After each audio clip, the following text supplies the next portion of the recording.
Assalamu alaikum friends. Welcome to Alahana samayalarai.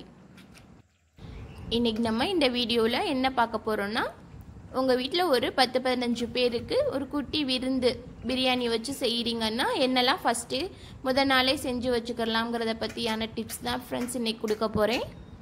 வீடியோவை skip பண்ணாம பாருங்க, ரொம்பவே யூஸ்ஃபுல்லா இருக்கும்.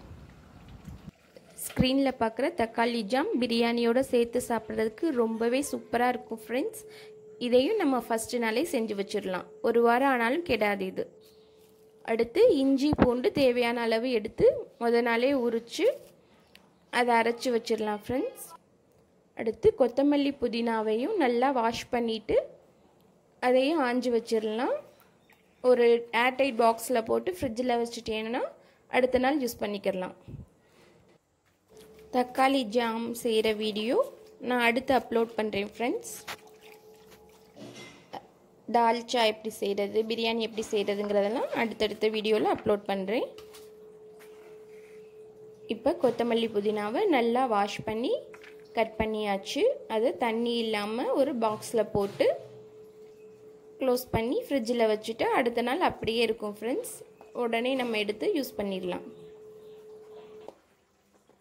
அதுக்கப்புறம் பெரிய வெங்காயம் எந்த அளவு தேவையோ அந்த அளவு எடுத்து உரித்து மட்டும் வச்சுடுவோம் ஃப்ரெண்ட்ஸ்.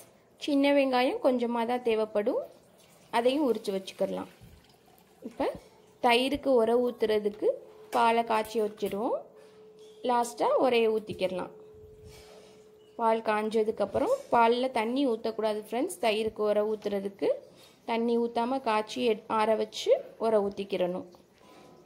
அடுத்து வெங்காயம் எல்லாத்தையும் உரிச்சாச்சு. சின்ன வெங்காயம் பிரியாணிக்கு கொஞ்சமாக அரைச்சி ஊற்றுவோம் ஃப்ரெண்ட்ஸ், அதுக்காண்டி உரித்து வச்சுருக்கேன். அடுத்து பிரியாணி மசாலாவையும் அரைச்சி வச்சிடலாம். இதோட வீடியோவும் நான் பின்னாடி அப்லோட் பண்ணுறேன் ஃப்ரெண்ட்ஸ். பாருங்கள், இந்த மாதிரி அரைச்சி நம்ம ஒரு ஏர்டைட் பாக்ஸில் போட்டு ஸ்டோர் பண்ணி வச்சுக்கிட்டா நம்ம 6 மாதம் வரையும் இதை யூஸ் பண்ணிக்கலாம். இதையும் ஒரு ஏர்டைட் பாக்ஸில் போட்டு வச்சுக்கிறணும். இப்போ வெங்காயத்தை உரித்ததை இந்த மாதிரி ஒரு பாக்ஸில் போட்டு க்ளோஸ் பண்ணி சும்மா வெளியிலே வச்சிடலாம் ஃப்ரெண்ட்ஸ். ஃப்ரிட்ஜில் வைக்கணும்னு அவசியம் இல்லை. இந்த மாதிரி பாக்ஸில் க்ளோஸ் பண்ணி வச்சுட்டா வதங்காமல் இருக்கும்.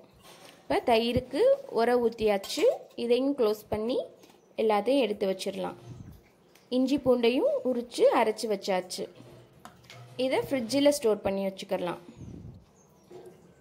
சேவல் பிரியாணி தான் ஃப்ரெண்ட்ஸ் நாளைக்கு செய்ய போகிறோம். அதோட வீடியோ கல்யாண தால்ச்சா எப்படி செய்கிறது எல்லாத்தையுமே நான் பின்னாடி அப்லோட் பண்ணுறேன் ஃப்ரெண்ட்ஸ். மறக்காமல் நம்ம சேனல் அழகான சமையலறையை சப்ஸ்கிரைப் பண்ணி வச்சுக்கோங்க.